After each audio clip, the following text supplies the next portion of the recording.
Bonjour à tous, j'ai l'immense enthousiasme de vous présenter cette 76e clé qui s'intitule Les extraterrestres. Alors il s'agit du troisième volet, du troisième chapitre, chacun d'eux étant indépendant. Aujourd'hui on va aller un peu plus loin encore, à savoir on va évoquer la présence des extraterrestres dans différentes traditions, patrimoine mondial de l'humanité, ainsi que dans certaines religions et notamment dans la spiritualité de manière plus large. Alors déjà, je voulais juste, par introduction, vous montrer ce magnifique paysage qui est le même que la fois dernière, mais on ne se baigne jamais deux fois dans le même fleuve, comme on dit dans le taoïsme. Et si vous remarquez, il y a deux choses assez particulières. Donc je voulais venir au petit matin, le soleil s'est levé il y a peu de temps, et d'habitude il y a toujours une énorme brume partout, et j'adore venir courir le matin. Et là il n'y en a pas aujourd'hui, alors que c'est pas que j'étais venu pour ça, mais un petit peu. Et il y a aussi un truc assez rigolo, c'est que vous voyez dans le champ de vision, il y a un bateau. Donc ça veut dire un peu la métaphore. Vous vous souvenez quand même de ce que j'avais commencé la première vidéo en vous disant que c'était une métaphore d'une terre incognita, c'est-à-dire pas encore habitée. Et figurez-vous, écoutez, il semblerait qu'il y ait des explorateurs maintenant. Petite métaphore, petit clin d'œil. Et d'ailleurs aussi, autre point, j'ai regardé sur l'autre fois la dernière vidéo. En fait, il y a... Alors la plage fait à peu près, je pense... 4 km ou 3 km peut-être, donc elle est immense, et il y avait une dame, figurez-vous, qui était là d'ailleurs, qui parlait, et on l'entend un petit peu dans le brouhaha, pas très grave d'ailleurs, à un moment, on voit que je la regarde et que un petit peu un appel à sa conscience du genre, ça fait du bruit quand même, enfin bon bref, peu importe, c'était pas grave, c'était rigolo parce qu'en fait, elle finit, d'ailleurs, elle vient derrière. C'était une Russe ou une Ukrainienne, je ne sais pas, il y a une communauté énorme ici, vu que c'est l'un des seuls pays où ils peuvent, entre guillemets, se réfugier. Et alors, elle est juste dans le champ de vision, elle est sur cette fameuse île, en filigrane, si vous voulez. J'ai trouvé ça absolument génial. Vous admirerez aussi un truc plus extraordinaire, c'est le ciel. Je ne sais pas ce que c'est, est-ce que c'est... Oui, je pense que c'est des nuages. En tout cas, c'est magnifique. Bon, petite intro faite, on va se lancer dans l'aventure, dans la traversée. Alors, je l'ai déjà dit, mais je vais me répéter. Comme le disait Francis Crick, prix Nobel en biologie, qui a découvert la structure de l'ADN, donc a priori quelqu'un de pas trop bête en quelque sorte, et l'un des plus grands généticiens et biologistes, a déclaré en fait que nous avons l'Homo sapiens sapiens a 3 à 5% d'ADN similaire à l'Homo sapiens, d'accord, sachant que il a considéré que une banane en avait 40% avec nous. Donc on est plus proche de la banane a priori que de l'Homo sapiens. Alors il a fait ce parallèle avec les OGM en fait en disant que c'était un peu comme s'il y avait une sorte de séquençage de modification du génome. Alors là, on va évoquer, bien entendu, vous avez tout de suite compris, la notion de chaînon manquant. Le chêne non manquant de l'arbre de vie, ça c'est un ouvrage que je vous invite à lire qui s'appelle, c'est mon récit de voyage en Éthiopie en 2016, qui dépeint pas mal de choses. Je raconte ma journée au quotidien, mais il y a des niveaux de conscience évidemment. Et donc il y a la rencontre du livre d'Enoch parce que c'est en Éthiopie. Il y a aussi les origines de la vie parce que j'ai vu Lucie, donc ça s'appelle Lucie 2.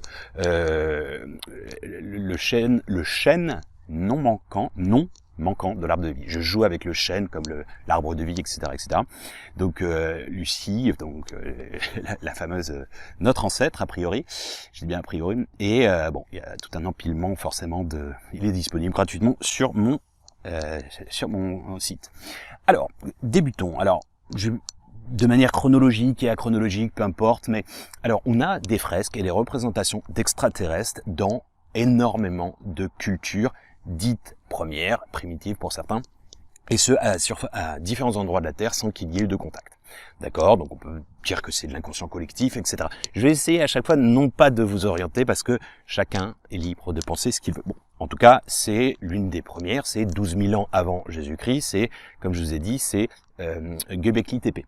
D'accord, Göbekli Tepe en Turquie, le berceau de l'humanité, première civilisation, ce n'est plus Sumer désormais, c'est reconnu par les historiens.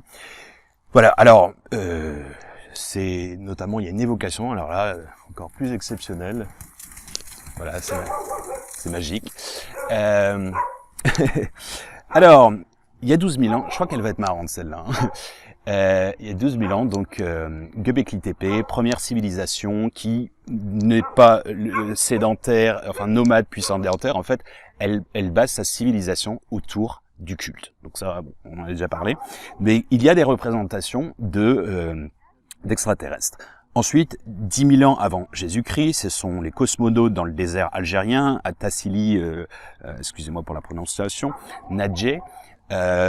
8000 ans avant Jésus-Christ dans le massif de l'Air au Niger, des têtes d'humanoïdes à antennes. Il y a 2000 ans avant Jésus-Christ, en Amérique du Nord, donc le Seno Canyon Rock, têtes d'humanoïdes à antennes, pareil. De même pour les aborigènes d'Australie, 2000 ans avant Jésus-Christ. Et il y a 600 ans avant Jésus-Christ, à Nazca, les astronautes de même. Et en plus de vision aérienne, en fait, on voit des sortes d'énormes lignes, un peu comme des pistes d'atterrissage, certains disent ça. Bon, ça, je vous laisse méditer là-dessus. Il y a 7000 ans, des représentations de statuettes, donc on a trouvé type à antenne, encore une fois, en Turquie, en Égypte, au Japon. Il y a 600 ans chez les Mayas. Les Hopis, donc en Arizona, donc ce sont des Indiens d'Amérique, des Amérindiens du Nord. Alors, disaient que les Kachina, en fait, étaient des êtres venus de l'espace et qui n'étaient pas des dieux et leur avaient enseigné de nombreuses connaissances. Et en fait, ce phénomène se retrouve dans énormément de cultures. Les Dogons au Mali, par exemple, bon, ça c'est plus tard, hein, c'est au XIVe siècle après Jésus-Christ, mais en fait, ils avaient la connaissance de Saturne, ils savaient qu'ils avaient des anneaux, alors on l'a découvert bien plus tard. Ils ont la connaissance de Sirius, Sirius A, Sirius B, découvert en 1862, dans la constellation du Grand Chien, Canis Major, etc., etc. Allons plus loin, les précolombiens, donc précolombiens, c'est tout ce qui est Inca, Maya, Aztèque, Toltec, Olmec, etc., etc.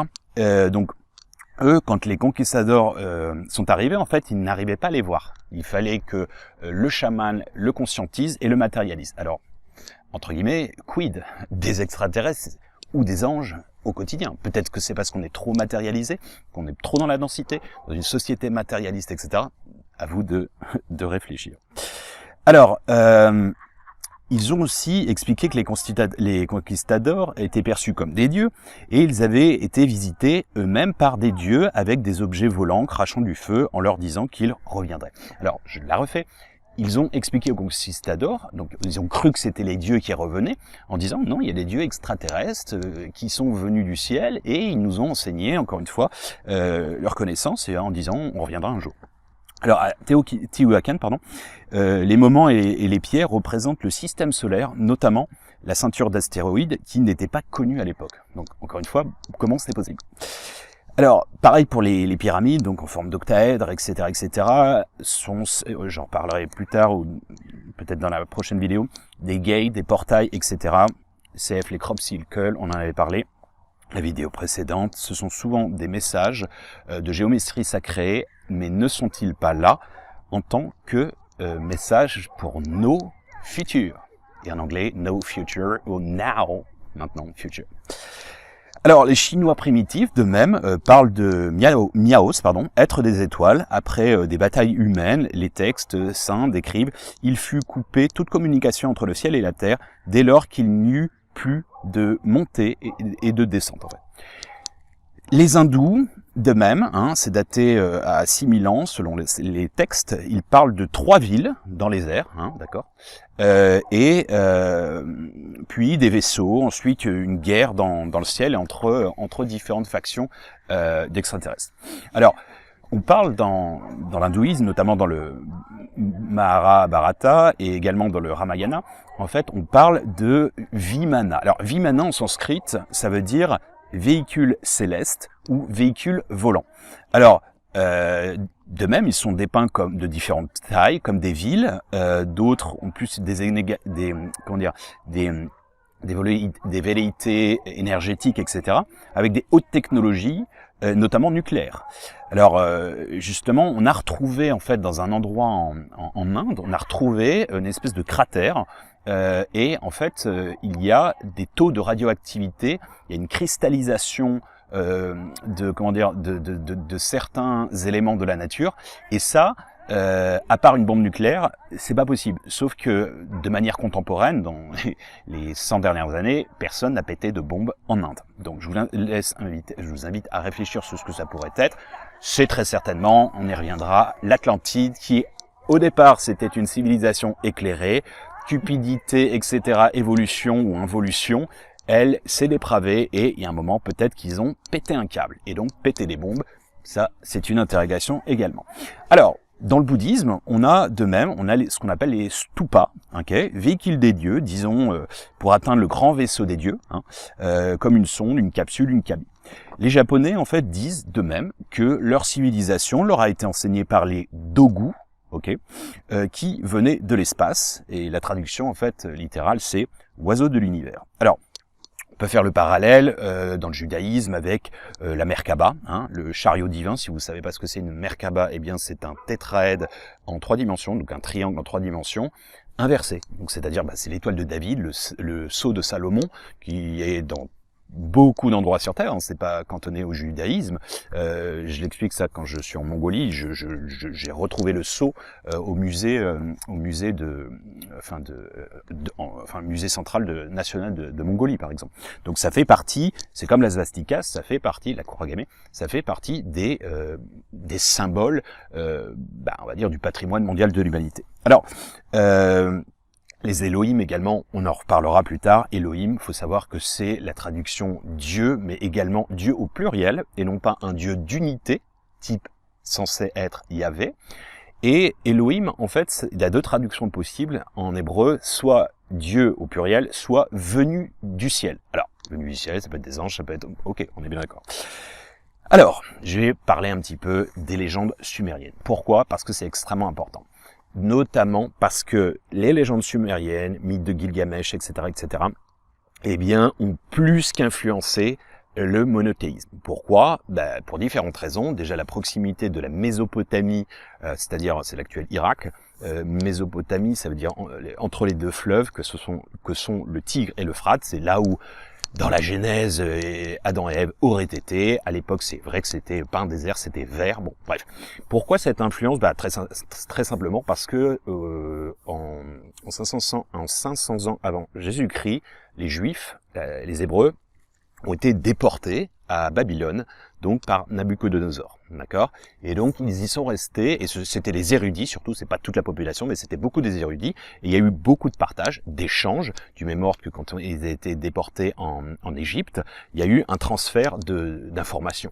Et d'ailleurs, donc il y a 2 textes, enfin, Pentateuque, hein, il y en a 5 textes sacrés dans le judaïsme, pardon, mais 2 majeurs qui sont la Torah, 2 le Talmud. Et le Talmud a été écrit dans cette période. Donc c'est pour ça qu'on va retrouver forcément des inspirations, voire des plagiats.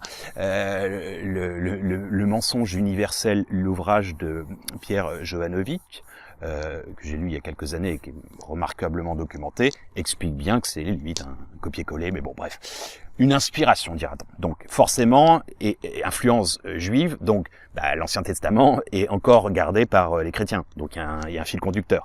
Et de là, l'influence des premiers judéo-nazaréens, ébonites, etc., où qu'on enseignait aussi les tribus mahométantes au départ. Bon, bref. Sans faire de vieux raccourcis, c'est juste pour essayer de comprendre la ligne directrice. Donc, les mythes sumériens, en fait, de quoi il s'agit? Eh bien, pareil, ils se réfèrent à la notion des dieux venus sur Terre, qui n'étaient pas de cette planète, ils les ont appelés des dieux, et en gros, ils auraient été à l'origine de ce fameux chaînon manquant, c'est-à-dire qu'en fait, pour la faire assez simple, ils auraient créé la race humaine. En fait, avec un séquençage d'ADN. Je vais vous expliquer, je restitue les textes, hein, la mythologie ou bien les textes sumériens. Je ne suis pas en train de dire c'est ça ou c'est pas ça. Alors, ce sont ce qu'on appelle les Anunnaki, hein, ça fait partie du patrimoine sumérien, et donc Anunnaki, qu'est-ce que ça veut dire? Alors Anu, ça veut dire en fait, c'est le dieu du ciel, c'est le dieu du panthéon, c'est le chef des dieux, comme il y a Brahma chez les hindous, Zeus dans la mythologie, Odin, etc. chez les Scandinaves, etc. Anu, donc, c'est le dieu du ciel. Et Ki, c'est la déesse de la terre. En gros, c'est Gaïa. Donc, Anunnaki, en fait, c'est la reliance, c'est l'enfant du ciel et de la terre. En fait, c'est la jonction, d'accord? Donc, en fait, Anu, c'est le père de Enlil et Enki. Ok, donc Enlil, pour la faire assez simple, c'est sa vision, c'est un esclavagiste, on va dire, qui a pas vraiment une belle vision des hommes. Il a plutôt envie de les utiliser comme esclaves pour se servir d'eux, etc., etc. Mais il n'a pas d'état d'âme. En revanche, Enki, son frère, lui, voit dans les humains une capacité à s'émanciper. Donc il veut les enseigner, les élever, comme un élève, on l'élève, et il a cette vocation à transmettre la connaissance. Sauf qu'il y aura une guerre fratricide, jusqu'à encore maintenant, force involutive, force évolutive, force de l'ombre, force, lumière et obscurité, qui est depuis la nuit des temps. Alors, je vais y reparler et je vais redévelopper ça. Alors, modification de l'ADN, du sapiens, de l'homo sapiens, ok. Donc ça, il y aurait eu un continuum, mais l'homo sapiens, il l'aurait pris, en fait, voyant qu'il travaillait pas terrible, et parce qu'il était un peu limité sur un plan neuronal, on va dire, eh bien, en fait, il y aurait eu un séquençage pour qu'il devienne sapiens sapiens. Donc la prise de conscience. La genèse, la pomme de la connaissance, ok. Pomme de la connaissance insufflée par le serpent. J'y viendrai tout à l'heure, je ferai le lien. Alors, en fait, c'est la conscience, en fait. C'est la conscience qui prend conscience de la conscience, ok. Le sapiens sapiens, l'homme qui sait qui sait.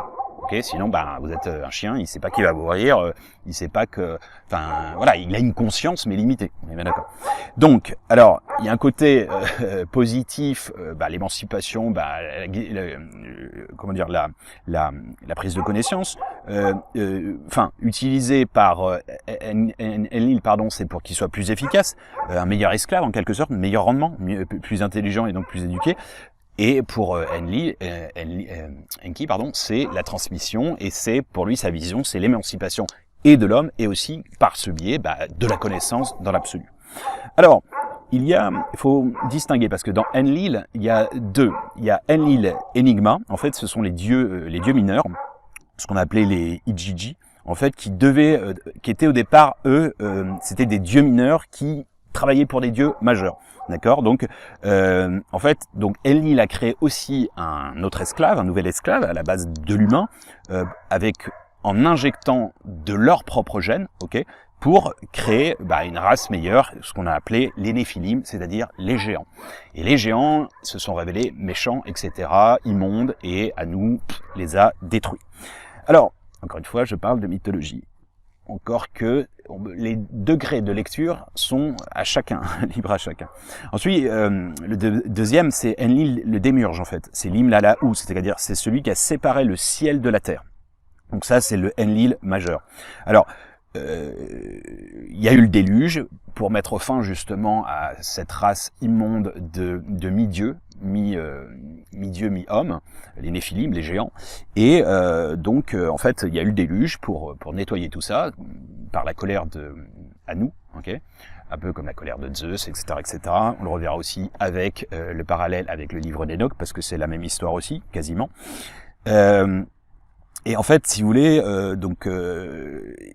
ensuite ils sont repartis, selon cette tradition, sur une planète qui s'appelle Nibiru, en laissant quelques hommes, en enseignant quelques hommes avant de partir, notamment de leur secrets architecturaux pour comprendre la géométrie sacrée universelle, pour qu'elle se transmette et qu'elle s'émancipe à travers les âges et le temps.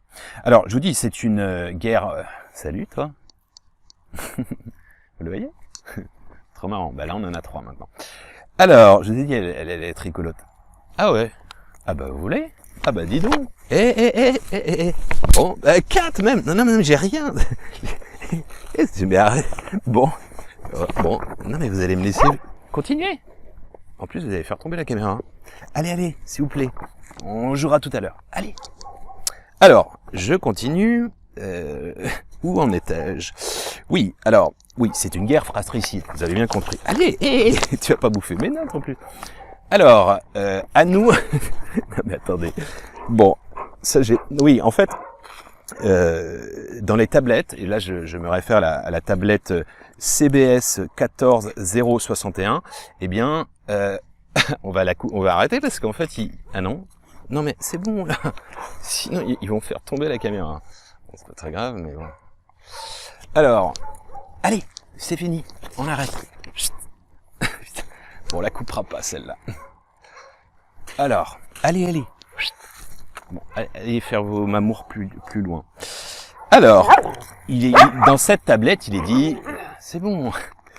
Je vais effacer tous ceux que j'ai créés de la surface de la Terre. En fait, quelle a été la colère de nous, en fait, c'est le fait que le sang soit souillé, selon lui, avec cette bête immonde qui était l'humain, en fait. Alors, le mythe de Gilgamesh reprend notamment, a été repris dans la Bible avec le mythe de Noé, hein, pour la faire assez simple. Et je vous ai dit, du même ordre, que c'est logique. S'ils ont été déportés, les Hébreux et les Érudits, pendant 50 ans, ils ont été influencés. C'est normal, ça fait 3 générations, vous imaginez bien. Alors, Marduk, donc Marduk qui est le dieu babylonien, en fait, est cité notamment, babylonien sumérien, Babylone c'est le successeur de la Mésopotamie, mais il y a un continuum évidemment, eh bien c'est cité plusieurs fois dans les livres d'Isaïe et de Jérémie, donc dans l'Ancien Testament. Alors, le serpent, pourquoi c'est important? Eh bien, il est à l'origine de la connaissance, la plupart du temps dans beaucoup de traditions, notamment dans la Genèse, hein, qui donne la pomme de la connaissance, c'est le serpent. Et on l'a souvent vu comme quelque chose de négatif, la pomme de la connaissance, elle est négative en soi, comme on dirait, je sais pas, est-ce que toute connaissance est bonne à connaître? Est-ce que vous avez vocation à savoir toutes les mauvaises news qui se passent à l'autre bout de la Terre? Je suis pas tout à fait sûr. Est-ce que vous aurez compris. Donc du même ordre, quand vous êtes enfant, vous êtes innocent, vous pensez pas à la mort, etc. Enfin, je veux dire bébé par exemple, vous êtes innocent. Vous êtes dans la candeur. Moi, je vois mon fils, il est toujours dans cette béatitude et en fait, je dis pas qu'il a pas de soucis, mais en fait, c'est des petits bobos, c'est des petits riens quoi. Il a pas conscience encore de la mort, etc., etc. Donc lui donner cette connaissance, en fait, à travers la pomme de la connaissance, c'est pas pervers en soi.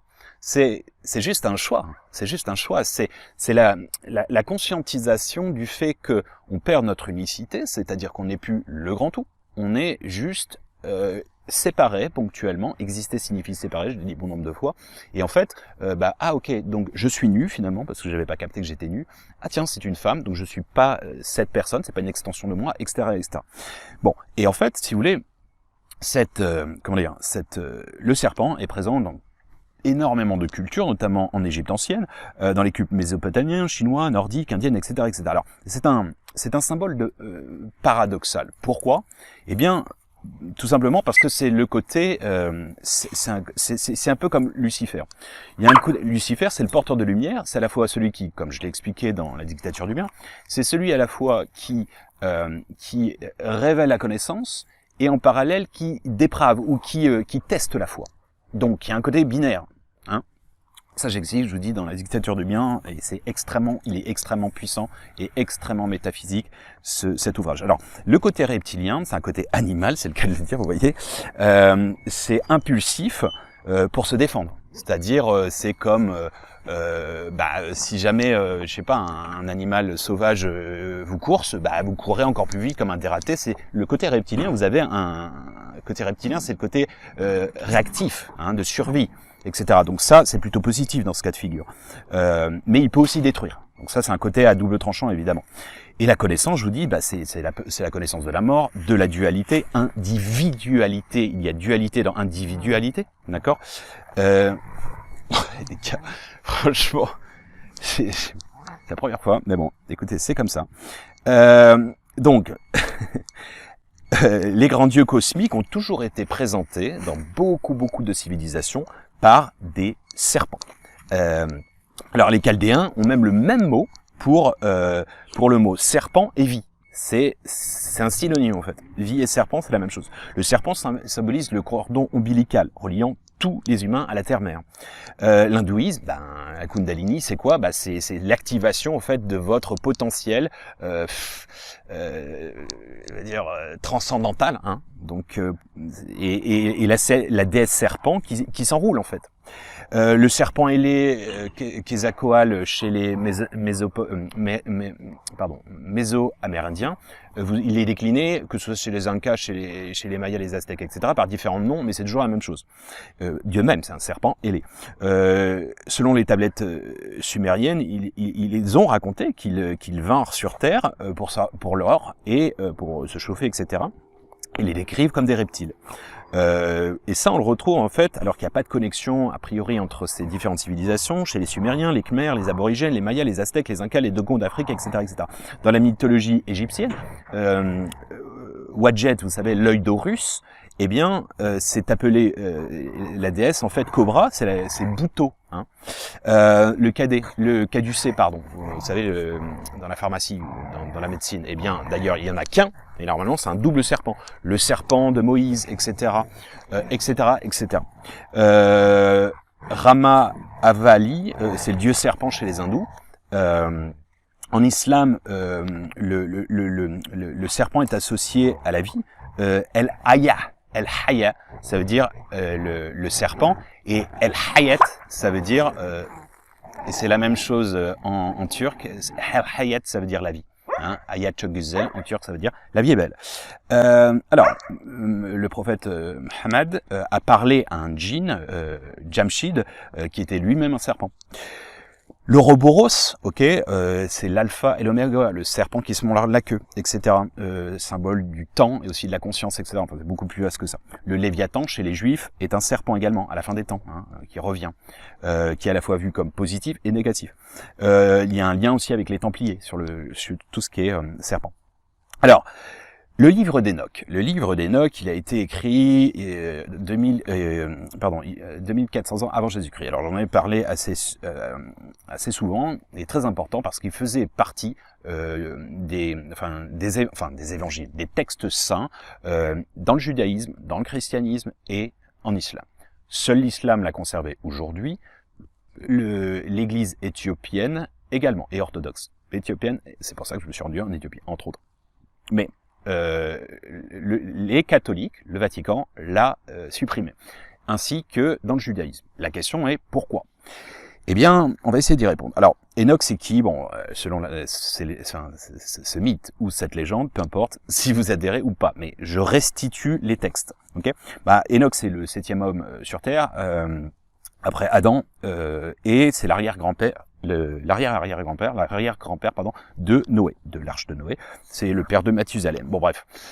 En fait, il est enlevé par les dieux, des dieux, et monté au ciel afin d'être initié. Alors, Enoch, d'ailleurs, ça signifie initié et initiant. Le pendant en islam, c'est Idriss. Ok, Enoch, c'est Idriss. C'est le même personnage. C'est comme si vous traduisez Jésus par Issa. Alors, dans le livre de Enoch, il disparaît avec un chariot des dieux, donc 200 dieux. Donc, ce seraient les 200 dieux des anges déchus, d'accord, et avec qui auraient enseigné certains secrets, notamment dans le livre d'Enoch, on évoque que la lune, ce n'est pas la lune qui émet une lumière, mais c'est le soleil, elle reflète la lumière du soleil. Bon, c'est des choses qu'on a trouvées beaucoup plus tard, ou les 365 jours de la rotation de la Terre. Alors, quels sont les gros points majeurs de ce livre d'Enoch? Eh bien, c'est l'histoire des fils des Elohim, en fait, ceux qui sont venus du ciel, je vous dis, et en fait, ce sont en fait des dieux pluriels. Donc, c'est pas le dieu créateur, l'unité, Yahvé ou Allah, Dieu, etc., etc. Hein, c'est pas Brahma non plus. C'est des ramifications. Alors, ils viennent, il y a, c'est une sorte. Alors, c'est une métaphore ou pas d'un voyage astral et ou d'une abduction éventuellement. Ça dépend comment vous le percevez. Alors, par des chariots divins et célestes. Alors, ensuite, troisième point, en fait, c'est l'accès, il est enseigné, et de là, il va enseigner. Hein. C'est pour ça que Enoch, ça veut dire enseigner et enseignant. hein, de manière passive et active. Et en fait, il a comment dire, la connaissance de la bibliothèque universelle, à savoir les coulisses, hein, l'akasha, les égrégores, les mondes des invisibles, et les ramifications, organisations, la hiérarchie céleste, etc. C'est ce qu'on a essayé de voir. Hein, si vous, j'ai intitulé ces 4 piliers. Au départ, c'était les énergies. Ensuite, c'était deuxième chapitre, c'était les égrégores, le monde de l'invisible, et puis les extraterrestres. Donc là, c'est pour ça que ça me tient beaucoup à cœur, le voyage des notes. Alors, et aussi, donc le 4e, c'est les 200 anges déchus, le mythe des géants, et avec la destruction, avec le déluge. Alors, on va revenir sur Enlil. Enlil, le méchant, qui, je fais très réducteur, il crée ces créatures, en fait, en modifiant pour qu'ils travaillent pour lui. Bon. Votre chien, votre chat, vous êtes un dieu pour eux, n'est-ce pas? Imaginez que vous créez un super ordinateur qui vous permet de réaliser des tâches, la machinerie, hein, bon. À un moment, vous décidez de casser la machine, de la débrancher, etc. Est-ce que vous avez une peine de cœur? Non, je pense pas. Donc, c'est pas qu'il faut pas lui en vouloir au pauvre Enlil, mais bon, bref, il a aussi cette vocation à être l'idiot utile. Vous savez que l'idiot utile, comme le Satan, a sa raison d'être, c'est-à-dire qu'il met en relief votre foi, il éprouve votre foi, et vous prouvez votre foi grâce à cette mise en relief. Ombre, obscurité, c'est ça l'unité. L'unité, c'est d'embrasser ça. Hein, bon entendeur, salut. Alors, c'est toujours cet archétype qui revient. C'est le conflit céleste entre Lucifer et Dieu, entre la lumière et l'obscurité. D'ailleurs, belle cette lumière, hein, j'ai pleine face. Alors, ces progénitures, on en vient aussi, c'est des mi-anges, mi-géants, bon ça je l'ai dit, c'est ce qu'on retrouve aussi avec les Néphilim dans la Bible, mais aussi c'est ce qu'on retrouve les titans chez les Grecs par exemple. Alors, il est dit justement dans le livre d'Enoch, et il arriva quand les hommes commencèrent à se multiplier sur la surface de la terre, et que les filles leur furent nées, et que les fils de Dieu virent les filles des hommes, qu'elles étaient belles, et ils se prirent des femmes d'entre toutes celles qu'ils choisirent. Les géants étaient sur la terre en ces jours-là, et aussi après que les fils de Dieu furent venus vers les filles des hommes et qu'elles leur eurent donné des enfants. Ceux-ci furent les vaillants hommes de jadis, des hommes de renom. Bon bref. Alors, CF, le déluge de Noé, je vous refais le truc, hein, je me répète pas, c'est un copier-coller, enfin c'est le même principe de la tablette CBS 14061. Je vais effacer tous ceux que j'ai créés de la surface de la Terre. C'est à nous qui décide de tout supprimer, parce qu'ils ne supportent pas cette création qui trouve démoniaque, ou il a sa part de démurge, quoi. Alors voilà. Alors, le livre d'Enoch, si vous voulez, il y a un passage qui est très très très évocateur. Parmi les nations qui craindront Dieu, qu'elles accueillent ces livres, donc d'Enoch, et les aiment plus que les nourritures et douceurs terrestres, et surtout qu'elles les lisent afin d'appliquer leur contenu. Béni est l'homme qui portera et transmettra leur enseignement, car il sera libéré au jugement dernier. Alors, faut le lire avec des degrés. De toute façon, le livre d'Enoch, quand on lit, c'est pas qu'il est pas évocateur, mais il faut être accompagné. C'est comme le courant miracle, vous lisez, ça parle pas, quoi. Mais comme plein de textes ça, en fait. Il est important d'être accompagné. Alors, je sais pas, d'un guide, vos guides, célestes, ou même de personnes de confiance que vous connaissez, par exemple. Alors, vous allez me dire tout ça, mais ça, on parle de quoi? On parle d'anges, on parle de Dieu, on parle d'extraterrestres, c'est confus tout ça. Eh ben oui, c'est confus. Et on va continuer à faire encore plus de confusion, et je vais vous expliquer pourquoi il y a une vocation à faire de la confusion, et enfin positive et négative. Alors, mais dans les deux cas de figure, ça permet d'accoucher à quelque chose de supérieur. Alors, chrétienté, judaïsme, c'est l'Ancien Testament, donc on peut les mettre ensemble. Alors, est-ce des anges? Point d'interrogation. Est-ce des dieux? Est-ce des extraterrestres? Point d'interrogation. C'est en fonction de la perception de chacun. Alors, il est écrit, donc ça c'est l'acte 1, 10 dans les évangiles, et comme ils avaient les regards fixés vers le ciel pendant qu'ils s'en allaient, voici deux hommes vêtus de blanc leur apparurent, dire, Homme galiléen, pourquoi vous arrêtez-vous à regarder au ciel? Ce Jésus qui a été enlevé au ciel du milieu de vous viendra de la même manière que vous l'avez vu avant allant au ciel. Alors vous allez dire, confond tout là. Non, pas tout à fait.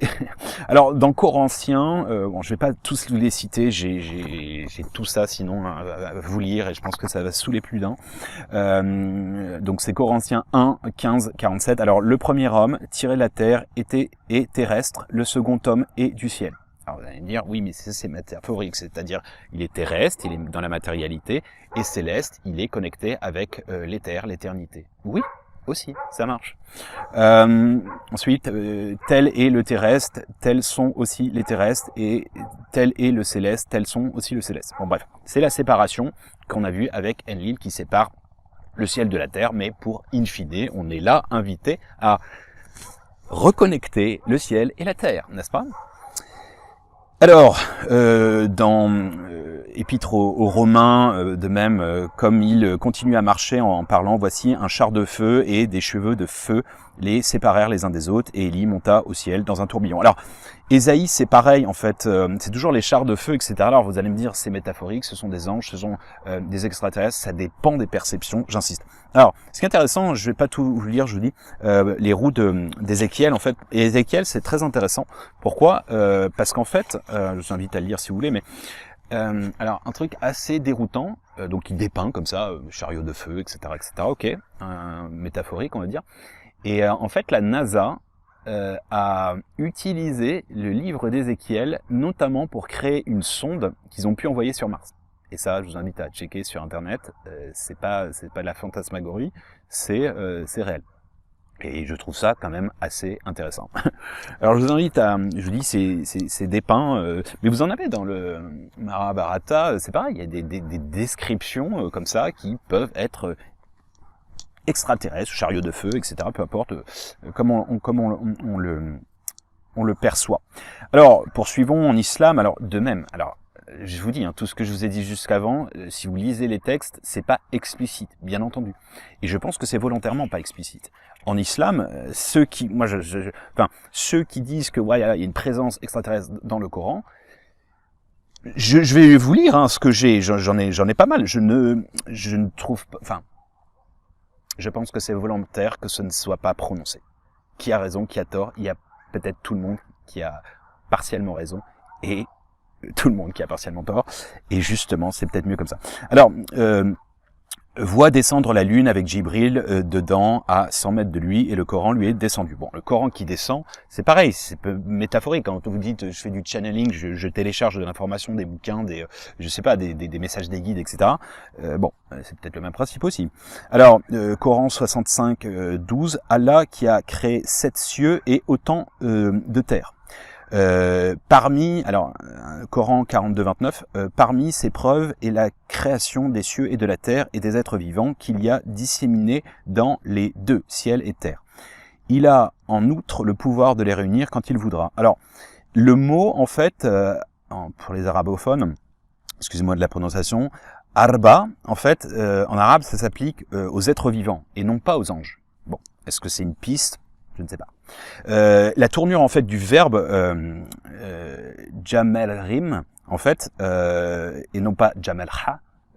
Jamalhim, c'est une tournure de verbe laudative, c'est-à-dire qu'elle est positive et non pas jamalha qui serait plutôt genre bête, stupide, donc j'insiste, à la fois c'est un terme araba qui est pour les êtres et non pas pour les anges. Donc voilà. Est-ce que encore une fois, je vous dis, ce n'est pas probant. Mais vous savez, du même ordre, je fais un petit aparté là parce que je sais que c'est épineux ça. Hein.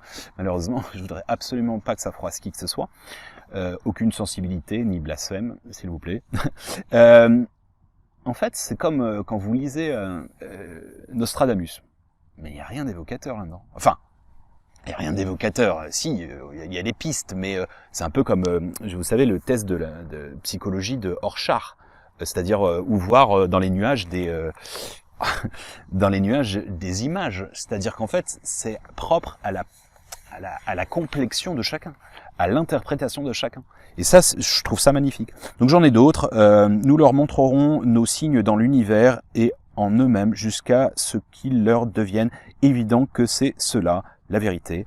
Bon, du même ordre, le monde des djinns, autrement dit le monde parallèle, et c'est devant Allah que se prosterne tout être vivant dans les cieux, sur la terre, ainsi que les anges qui n'en s'enflent pas d'orgueil.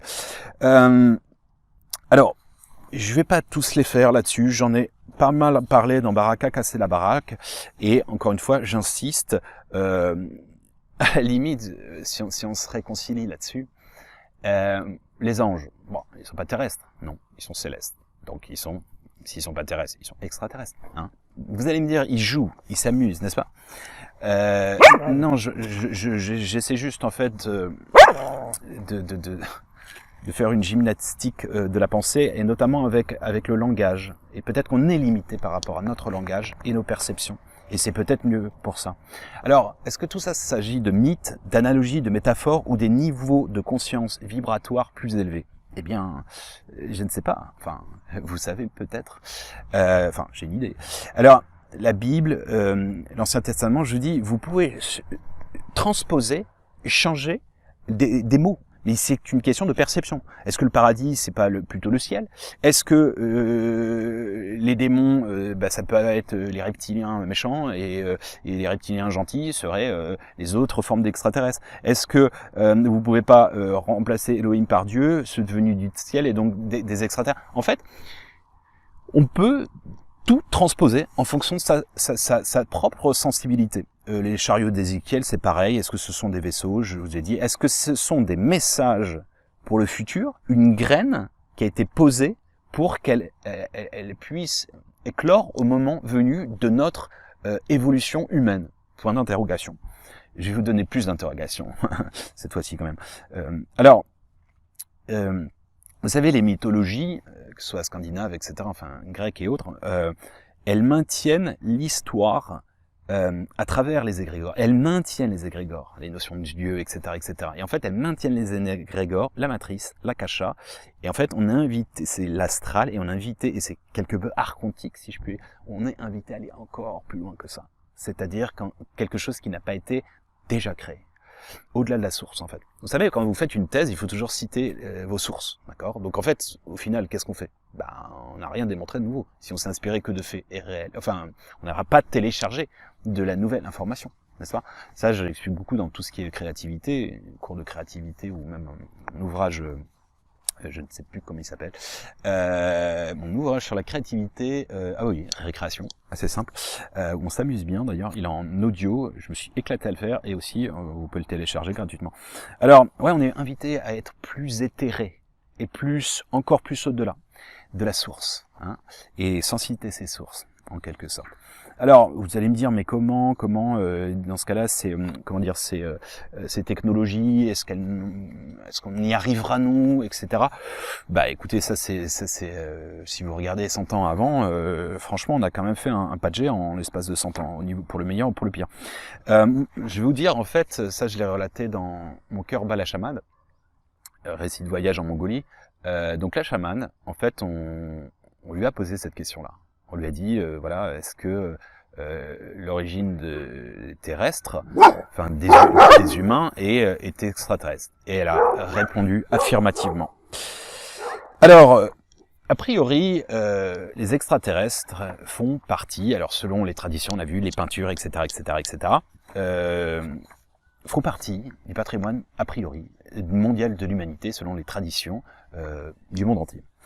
Et alors, certains sont perçus comme des dieux, perçus comme des anges, perçus comme...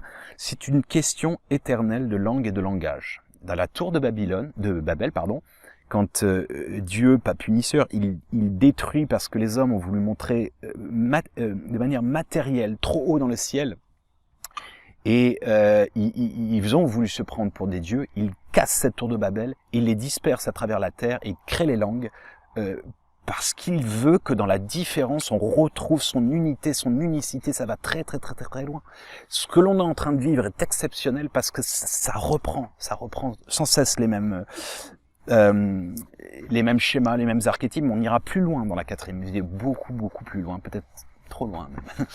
Alors, vous savez, quand je disais c'est une question de perception, de langage, aussi de mesure en quelque sorte. Vous savez, 1,5 litre d'eau égale 1 litre et égale 1,5 kg, 1,5 kg. 1,5 kg, 1 litre 5, c'est pas la même chose, on est bien d'accord, c'est une question de mesure. Parce que ça dépend ce qu'on regarde, d'accord. En revanche, c'est toujours la même eau. À la limite, peu importe, c'est la manière dont c'est de l'eau. C'est de l'eau, l'eau de vie, l'au-delà, n'est-ce pas? Et en fait, c'est métaphorique, hein. Moi, je m'adresse à une partie supérieure de vous-même, bien entendu, vous l'aurez bien compris. Alors, est-ce qu'on est prêt? Est-ce qu'on est prêt éventuellement? Est-ce que justement, dans ce que j'ai dit au préalable dans la première vidéo, est-ce que cette disclosure, cette divulgation de certains Pentagone en 2021, il n'est pas au compte-gouttes parce que sinon ça pèterait véritablement. Je vous ai dit dans la dernière vidéo de l'égrégore, la 4e partie, je vous ai dit que le plus gros égrégore c'est notre réalité, c'est la matrice d'illusion. Et si on se disait que le ciel allait s'ouvrir et ou qu'on allait tomber dans le sol, eh bien ce serait peut-être possible. Si jamais il y a une panique générale, peut-être que c'est lissé dans le temps parce que est-ce qu'on est prêt? Est-ce qu'on est prêt? Oui, partiellement, non, majoritairement, je dirais à ce stade, mais peut-être la connaissance va descendre de plus en plus, rayonner. On est tous invités à passer le message à son voisin, n'est-ce pas? Peut-être qu'il faut laisser le temps au temps pour que la Jérusalem céleste descende. 5D, multidimensionnalité, retour des galactiques, retour de l'Atlantide, la Jérusalem céleste, ça n'a rien à voir avec un État, avec le sionisme, ça n'a rien à voir avec un aspect physique, mais un aspect éthéré. Et ça, la vision matérialistique sépare les humains, tous. Hein? Quand je dis que quand c'est exclusif, la Jérusalem céleste, c'est une métaphore, comme disait Lacan, le nom du Père au nom du Père, celui qui n'est pas du Père. Il ne se sédentarise pas dans la matière exclusivement. Il a relié le ciel et la terre. Le ciel, ok, la spiritualité, le Père, et la terre, Gaïa. Embrasser tout. Embrasser la vie, la nature, les animaux, les végétaux, la bonne bouffe, la bonne chair, et aussi être toujours dans les terres. Hein, dans les terres justement, E-H-T-E-R. Vous m'aurez compris, j'espère. Si vous voulez l'entendre, cette Jérusalem céleste, alors, aucune récupération politique et aucunement. Juste pour avoir la vibration, parce que même les paroles sont pas très évocatrices. Hein. Je vous mettrai un lien. Ça s'appelle Jérusalem of Gold, All Gold. Jérusalem d'or, mais c'est pas de même or, c'est A-U-R, comme Aurélien, or, Aour. En hébreu, ça veut dire la lumière divine. Bon. Eh bien, cette musique, quand je l'écoute, je pleure, je suis en transe. J'ai vraiment l'impression que ça descend, en fait. Ça descend. D'ailleurs, c'est vraiment bizarre, ces nuages, n'est-ce pas? Bon. Oh, comme j'aime à dire, hein, ça c'est une phrase que j'ai téléchargée, c'est un ouvrage qui s'appelle Synthèse de Sainte Thèse. Coax, vous pouvez la remettre dans plein de sens, car ce rêve ne s'éveillera jamais puisqu'il n'est que rêve, mais aussi car ce rêve éveillé sera à jamais puisqu'il n'est que rêve. Je vous invite à méditer. Alors, je vous dis pas ça pour vous endormir, bien entendu, mais plutôt pour tenter de s'éveiller mutuellement, individuellement, collectivement, dans ce cheminement intérieur qui est sans fin. Plus vous vous éveillez, plus je m'éveille, plus elle s'éveille, plus il s'éveillera, et ainsi de suite, et ainsi de suite, et ainsi de suite, et ainsi de suite, sans fin. C'est la conscience qui prend conscience de la conscience, elle s'expand. La source continue dans son infinité à s'expanser. Ça, j'en reparlerai dans la prochaine vidéo, et encore dans les prochaines vidéos, multidimensionnalité, prochain thème. et dans la conscience, etc. On va aller de plus en plus loin, toujours et en même temps, tout le temps, en se répétant, etc., etc. Je vous ai dit, la confusion permet aussi de tout remettre en question et de temps en temps lâcher prise. Oh, je m'en fous de conscientiser tout ça en fait. Arrêtez cette vidéo, allez marcher, embrassez votre famille, serrez la main à un mec dans la rue que vous connaissez pas, faites un sourire à une dame que vous connaissez pas, une petite vieille. Ça, tout ça, c'est important. Ça, c'est le plus important, à mon sens. Tout le reste, c'est de la littérature. Tout ce que je viens de vous dire, c'est de la littérature. Donc, j'avais pas envie de vous endormir. J'avais plutôt envie de vous réveiller, entre guillemets, pour passer une belle journée. Et puis, comme je vous ai dit, ça c'est ma phrase fétiche de mon petit prince. Fais de ta vie un rêve et de ce rêve ta réalité. Merci pour votre attention. Il y avait beaucoup d'émotions, il y a eu pas mal de tumultes, mais ça devait être comme ça. Alors, j'espère que ça vous aidera à ouvrir, à façonner le passe-partout de la clé des champs de conscience, des champs du cœur, des champs de patates, des champs de ce que vous voulez. Comme vous le savez, tous les chemins mènent à Rome et au Dôme, à bon entendeur. Salut.